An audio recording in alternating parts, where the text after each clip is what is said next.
Goran Kireta, učenica sam Industrijsko-obrtničke škole Slatina. Danas imam čast pozdraviti Patriciju Bejić, jednu od rijetkih u Hrvatskoj koji se bave freestyle nogometom.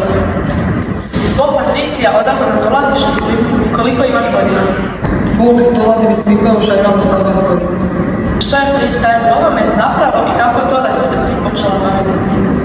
To je slobodni stil, a ja sam vidjela kako je zna cura trikove i onda sam ja to htjela da naučim. Jesi li ikada trenirala nogomet? Trenirala sam za par klubova u Hrvatskoj. Sad sam se presela u Austriju, trenirao za jedan klub u Austriji. Koliko treniraš dnevno? Je li ti to naporno? Jer mi kada tebe gledamo imamo dojam da to uopće nije teško, ali kada zapravo sama probam, ne ide mi baš.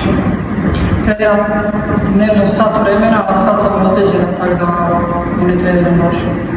A sada ono što nas sve zanima, kako ti je bilo na Super u Hrvatskoj? Bilo mi je lijepo, ali sam imala veliku tremu. Jesi li poslije svog nastupa postala popularna? Jesam, postala. Što kažu tvoji roditelji i obitelj na ovaj tvoj pogled? Drago mi da se time bavim, da nisam ušla krivi put. Gdje pronalaziš motiv za sve ovo i naš nekoga za uzor? Mi je francuska freestylerica Joana.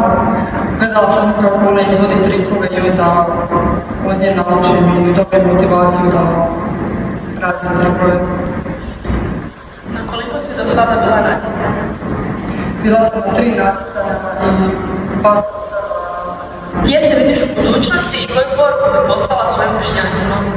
Vidim se kako igram za Rebeka u Austrije i poslala bi poruku curama da se napaze šta im muški kažu. Da ako krenu sa nogometom da ne odustaju. Hvala ti Patricija što si posjetila našu školu. Vjerujem da ćeš možda i druge potaknuti da postanu freestyleri. Želimo ti puno sreće od daljnjega.